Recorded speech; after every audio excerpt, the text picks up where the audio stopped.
Excuse the lighting. We have LA's covered in smoke.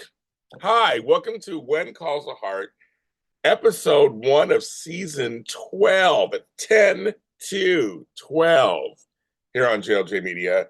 I am under a cloud of smoke and ash here in Los Angeles. I want to first say to all the Hardys like myself who are going through this in Southern California, specifically the Los Angeles area and surrounding parts, my heart goes out to you if I know people are going through it. I am okay. I want you guys to know. Thanks for all the messages and check-ins and all that. My world is much easier than some other people's. Whew, how they going through it. I was on evac watch last night because of the fires in Santa Monica. I don't live far from Santa Monica, but we didn't have to leave, thank God. But we're ready. My brother and I and my mother have already discussed. Everybody's fine. We have discussed our contingency plans if we had to leave.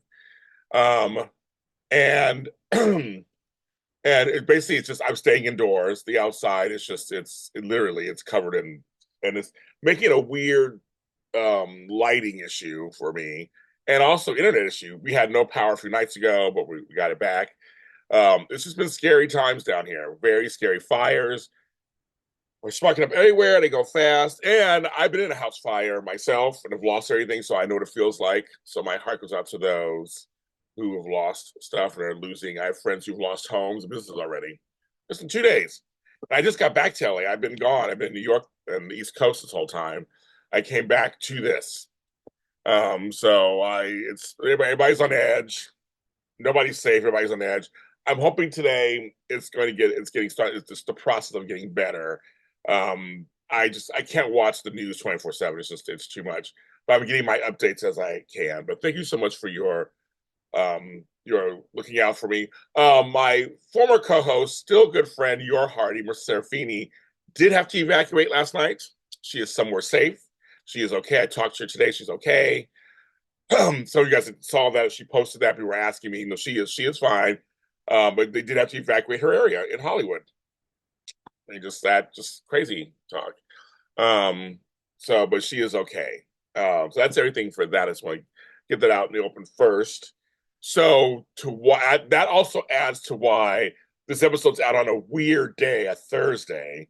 I'm going back to Mondays like I usually do, starting next week. I was traveling out of town from New York. Then the fires happened. I was trying to handle all that. So today's my first day I was able to actually do shows. So normally Monday will be the reaction. Mondays at JLJ Media, audio and video. We're everywhere. If you're new and just found me, hi, I'm James Lott Jr. I am a Hardy from way back. I am. And a proud Hardy, and I love it. And I've been doing the show for almost the whole 10 years it's been out, or 11 years it's been out. I started doing reviews at AfterBuzz TV with Mr. Serafini and Maria Provenzano almost 10 years ago. It's like about 10 years ago. And we did it starting with season 2 on. So on my channel, I do have all of our episodes that we've done from the past, season by season, and playlist. You can check out all of them. And I've been doing them on my own for the last few years under JLJ Media. So I have my reactions, videos, what do you call it? Stuff from when we went to HFR, 2 different seasons we went there. And then, of course, interviews. I do most of the cast. I do the interviews. I'll be doing that again. And every season at the end, me and Brian Burt sit down and have like a huge talk. We do it every season. We've been doing it. It's been a good tradition. So check all that stuff out, audio or video. When I say audio, we're on iHeartRadio, Spotify, Google, Apple, Amazon, wherever you find your podcast needs. Let me drink this. That's water, trust me. Okay. My throat's still scratchy because of the air quality I'm trying to stay in. But I have to go outside and take trash out and get mail. I try to wear a mask, but it's just sometimes it just makes it whatever. But excuse my voice. It's 1921. It's 1921. Rosemary said it. 1921. We're in the 20s, the roaring 20s. Just like we are today. We're in 1920. No, not 19. We're in 2025. So we're literally 100 some years later. This is a trip, right? How about you guys, you Hardys out there who are watching me or listening right now? It feels like after watching the episode, I felt two things. One, it was a solid episode. It was a solid episode with good writing, good acting, just from the kids, setting up story, right amount of little bit of everything. It was the right amount of stuff. It was good. We saw most of the cast. It was I thought it was well done. Lindsay and all them who are executive producing it, good job. The second part, it does feel like a little sense of new, of renewal. We're in season 12. A lot of shows that are decades long or a decade and a half, or again, they usually lose their luster after a while. They're on, you're like, yeah. And it happens. But I liken this to the show Cheers. You know Cheers. Everybody knows your name and all thing. Norm, all that stuff. Cheers, when half of the series was all about Jack and I said Jack, Sam and Diane. I got Jack on the brain. Sam and Diane, and it was Shelley Long left, and they brought on Kirstie Alley as Rebecca. It gave it a new renewal, and the show as a whole, it was still kind of like the old show, but also a newer show. This feels the same way. It's just renewed. For season 12, and that's good. That's a great thing. Again, I felt after the show was over, I felt comforted. I felt good, but I also felt, we're going somewhere with this, and I'm really curious what they're doing. And so I have my notes over here because there's things I don't want to miss. We'll start from the beginning. The show is called The Mountie Way, and that's completely. This was a Jack heavy episode, meaning Jack's memory and Little Jack, literally speaking. I love it. I thought how smart. The show is now we're in season 12. But the show is smart to say, okay, they're taking a stance. They're going with Nathan and Elizabeth. We're going forward with this. You see it. It's going forward. And I think it's smart to do that, not to forget about Jack. And Jack should, since he died on the show, air quotes, he died on the show, but I'm saying in real life, the guy's still around. We need Jack's memory still around. And they're doing the right amount. They're making him into a legend, which I fully support. I fully support that. Why not, right? And that this whole Nathan thing is an undercurrent of, well, Nathan is part of all that. What does that mean later? Loved it. Thought makes sense. I'm here for it. In the beginning, they pick up right where we left off. And Superintendent Hargraves, he puts the hard in Hargraves, says they found something. He shades Nathan too. It's kind of he is not. Woo! Nathan gets a lot of shade from him, but this guy is like kind of a hard, almost said something person. He's rough, no nonsense. They found this medal that was Jack's for bravery. I got a little teary eyed. I don't know because I'm going through a lot of stuff right now with all these things going on here, LA, but I got a little teary eyed. I was like, oh my goodness. And the way they presented it, and how he's a legend, and throughout the whole episode, how this medal it's so when calls the heart at its hardiness, what that medal represents and how it could be used to help give others courage. It was a medal of bravery, and the through line through the whole episode was that. And good job, writers. Good job with that. Also, we find out, of course, that Nathan's getting a new recruit, which we meet later, Oliver, which we meet him later. And then Jack Wagner. I said there's a Jack episode. Bill walks over. It was like, what's going on? And then Nathan and homegirl kiss in front of him. So now it's coming out. And his reaction is just hilarious, of course. He's all for it. The music in the intro, updated. They changed it a little bit. Updated them on a horse sunset. They updated that. Okay. Little Jack starts school That I was like, wow, we really have gotten that. The show's been on the air that long. He starts school. That little actor, I'm sorry, I don't know his name. I need to learn his name. He is so cute, and he does such a great job. And I've said this, I mean, a million times before. The casting director should get lots of points because they always seem to cast really good kid actors who can act. I say that with a little shade because I do watch other programs, and sometimes you're like, where do they find that kid? Um, these kids can actually carry story. And the kid who plays Little Jack, he's the whole episode, he's speaking and he's like really driving and carrying story. And they bring up something that we're all thinking, which I almost forgot about. I don't know how I forget about it. Little Jack will go to school. She's the teacher. So she'll be his mother and his teacher. That's me. It's almost like when you live together and you work together. That's kind of funny. That was kind of interesting. They're showing the kids. The kids are growing up. Oh my God. It's like they're growing up. I love it. And Rosemary, of course, Elizabeth.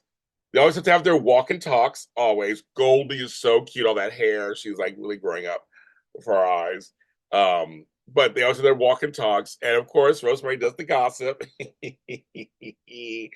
about Nathan and her, how they're talking to town. Of course, small town, of course they are. And about this park that's being big. So that's another big story is the park this season that Lee and Lucas are trying to put together. So that's a big thing. They mentioned some other things. Mike and they're on their honeymoon, so they're busy doing their honeymoon.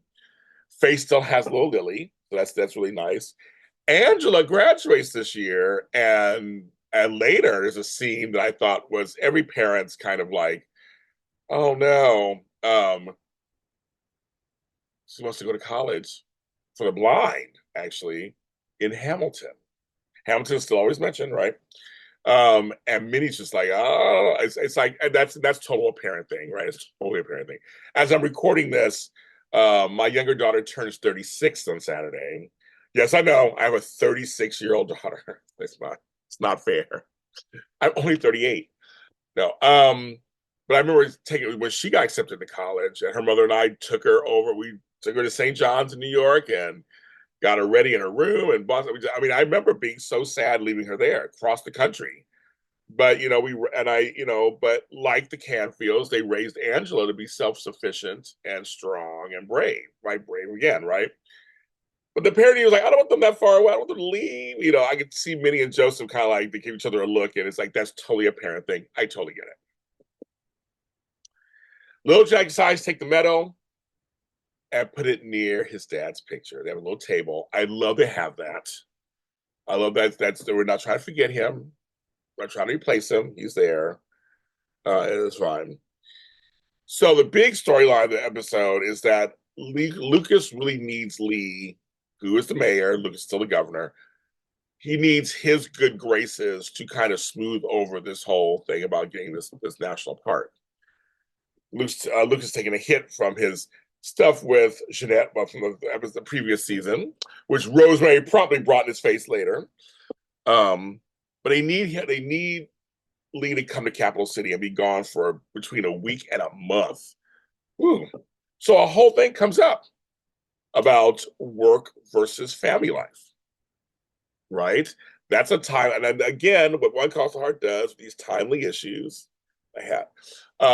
they bring stuff up that's contemporary, so you can relate to it also.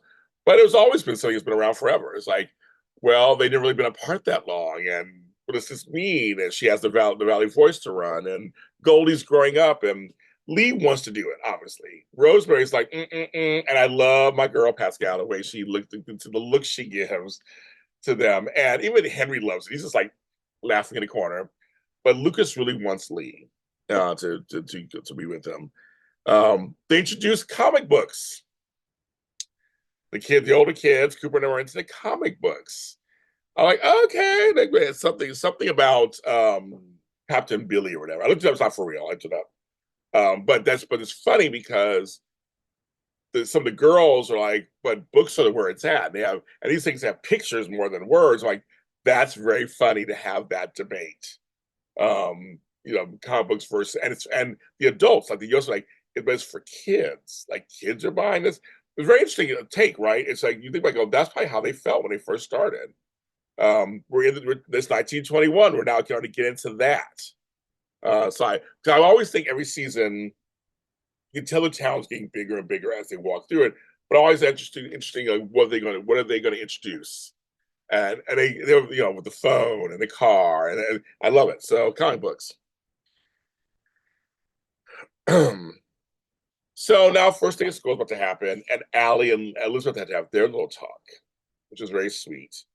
Um, she has the book Dr. Dolittle. Looked it up. Dr. Dolittle, the book, which I think I read it. The kid I can't remember. Came out in 1920. How timely, right? So, but they talk and how she's like, I just want to be here for you. I thought it was a very realistic talk, a really good talk. Where just talking about, I just want, I'm not here to take the place of your dad, your mom, anybody. I was your teacher. I want to continue to be your teacher and kind of, mentor and guide. But I do care about your dad. I care about you too. So it was a really realistic woman to woman conversation. I really liked it. And Allie's always wanted this for a long time, so she's over the moon. So she's happy. The next thing they bring up, so we got family first versus job, comic books versus comic versus books. The next thing that comes up is radio versus newspaper. I was laughing the other day because I was like, where was I? I was in New York and I saw a newspaper. I'm like, a newspaper? Like, I haven't read a newspaper and so almost got it. I might get one day because I'm just kind of curious. I mean, I used to love the news. I used to love reading newspaper. But this radio craze and air quotes, and well, he's like, it'll fizzle up. Like everything, of course, obviously it doesn't. But I thought that's so funny. So now folks are listening to radio more, which makes sense. But as Lee and Rosemary, who are the best couple on the show, sorry, I'm going to say it. They're the best couple on the show because they're realistic. They talk about things. They love each other. I mean, they're best. But they're good together. And they kind of, between the two of them, come up with news on the radio. And what makes me laugh is that here in LA, 1070 news radio is gone now. It used to be on AM. And I think now it's another channel on, but to me, it's the same. My stepdad, my mom used to listen to 1070 in the car, in the bathroom, when they're getting ready for work. They would listen to it. And and AM has its own sound, and it's news, it's talk radio. And that's something that I want to do. And so just as I'm celebrating 10 years next month of doing these videos, 10 years of reaction, I can't believe it. At the time, I was on the radio doing talk radio. And that show I still have. It's going on its 10th year this year, also later in June. So when you say talk radio, my affections are towards that. But they come to this kind of conclusion. We should do news on the radio, and later she calls it the Valley Village Radio Hour, and maybe add some singing and so on. I love it. I would love to be back there producing it. I mean, that's what I would do. But also, the real reason why Rosemary has such an attitude about Lee leaving, well, she wouldn't miss this stuff. She still has concerns about Lucas. We always know to trust Rosemary. Rosemary's smart. She's around the block a bit, and she knows what's going on. But she's just, after all that mess from last year, she's like, I'm still concerned about it. Just makes her nervous. So keep that in mind, folks. She said it. So keep that in mind.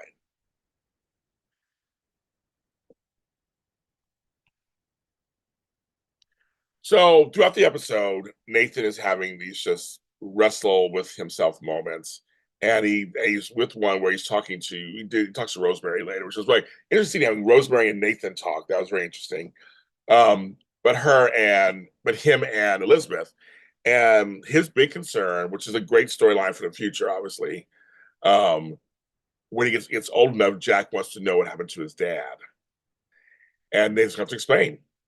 And through the whole episode, what I enjoyed though was we don't know about the future, right? So right now we can't sit and wait and worry about it. let's build memories now. So the point is, he has you now, you have each other now. Later, because he may find that it doesn't matter later, or it's not a big deal, or maybe it's a big deal, who knows?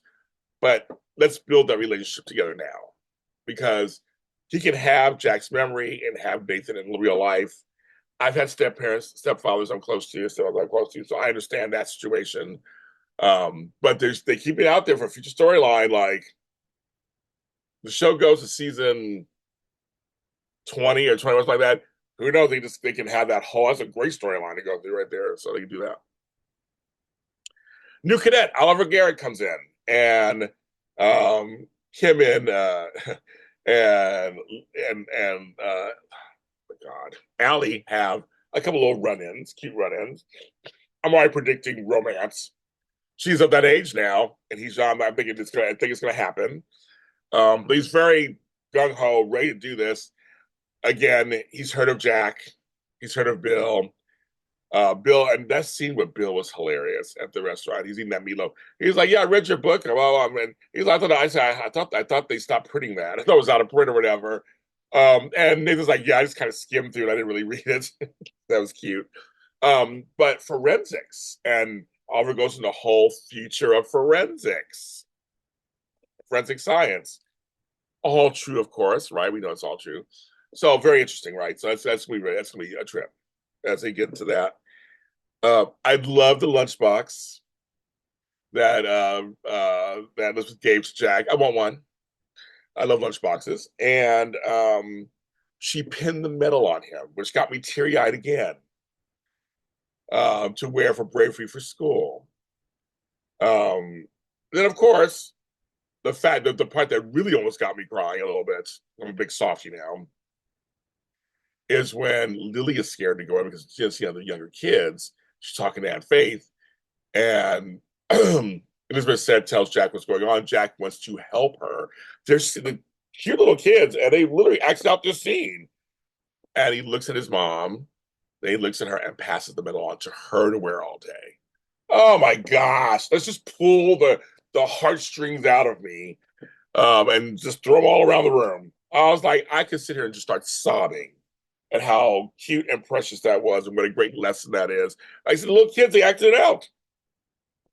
In the end, she's like, thank you. She gives the medal back and everything's great. Like, I love when they do little messages like that. To me, there's kindness, compassion, that medal, which represents all that. I love it.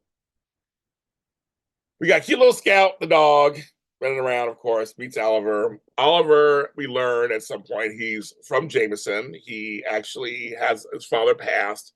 His mother went, quote, back east somewhere. Something's going on there. And even Nathan's like, there's something off about him. There's something going on. So we got a little mystery, which I have no problem with that. In school, we have 3 different books that the kids are reading through via age. Not too little, of course, for the younger ones. For the middle school, it was Secret Garden, which came out in 1911. Did I read that? I can't remember. Sounds familiar. And of course, the book we all read, Moby Dick, which came out in 1851. That's for the older kids. And she had a book for with Braille for Angela. Love it. One of the ways to get Elizabeth on her, Rosemary on their side, which I thought was hilarious, but meaningful, is naming the national park after Goldie, Marigold Culture Park, or Goldie Park National Park. Elizabeth, she started to soften on that one. The scene of Joseph and Henry playing chess outside, having a drink, loved it. 2 dudes, just like out there talking, shooting the breeze. Loved it. I think it's a great addition to the show. Their friendship. Henry has some crops that are coming in, so I'm curious what's going to happen with that. But they're friends. And we've seen the friendship grow and morph and grow. I mean, they're friends. And it was like nothing dramatic and nothing. You mentioned about Angela wanting to leave and mothers and daughters and fathers and sons and stuff like that. But it was just like 2 guys shooting the breeze. And Joseph wins, of course. And they have a little funny moment. I chuckle. I just love that they brought that in there too. The comic book arrives. The kids go buck wild. Then we have this scene that's very interesting. As they're saddling up the pony, Little Jack asked Nathan if he knew his dad. I'm like, oops, oops. And earlier, and great use of we call a throwback or a pingback, the word reflective, because that's what Elizabeth said to her son in the beginning of the episode. She was being reflective, explain it. He used that, said, well, I'm just being reflective. And he explains it. He's like, oh, okay, big word for you. Love that pingback, but that was a very interesting episode. It sees a scene that was kind of like, I didn't know your father, but he's a hero. And, it's kind of like, and he tells Mountie Nathan he's happy he's in their lives and the whole thing. So it was a little touchy subject.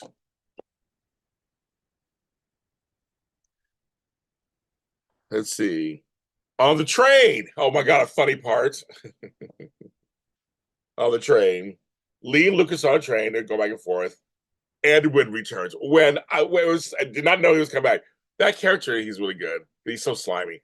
But it's funny. When Lee looks, he goes, oh, look who's here, or whatever. We saw him through the door, peeking through the door. That was hilarious. He comes in, Lee wouldn't move over. Lee didn't shake his hand. He was giving major shade. He was like, oh, I'm not into this Edwin person. But Edwin was bringing the political part of this, and lobbyists, was all true stuff, right? To Lucas and basically asked for his job back. And so they said they'll talk when we get back to the office. But I think I need someone like Edwin around to kind of handle that stuff because it is political. Lee, you can't, this is life still going on today. You can't deny that. But the character Edwin just makes me laugh because he's just so, he's so right. So that was fun. And at the end, we have a cute callback where Nathan comes in and he made something to put the medal in. So that was also a very touching moment. Again, such a great episode. Really great episode. I'm excited to see what happens next. This park thing obviously is a big thing there. We have more new characters coming on. But again, it was the right amount of everything. Right? It was like the right amount of everything. And they jam-packed that 40, 50 minutes in there. I'll give it to them. They did. So that's my reaction and my review of When Calls the Heart, season 12, episode 1. I will be back for episode 2, 3, and the rest. Usually on Mondays, unless something happens. I'm assuming we're gonna start getting stuff under control here. I hope so, God willing, right? In LA. But if nothing, barring anything, I should be back on Monday night doing this. Look out for interviews, all kind of stuff this season. I am ready to do this. I'm so glad it's back. It's a mainstay in my life and in yours too. And you guys are a mainstay in my life. I love the Hardys. I am a Hardy. All that stuff. I'm James Lott Jr. You can follow me with James Lott Jr. So sold at James Lott Jr. on all social media platforms. I am there. And I will talk to you next time. Have a good weekend. Bye.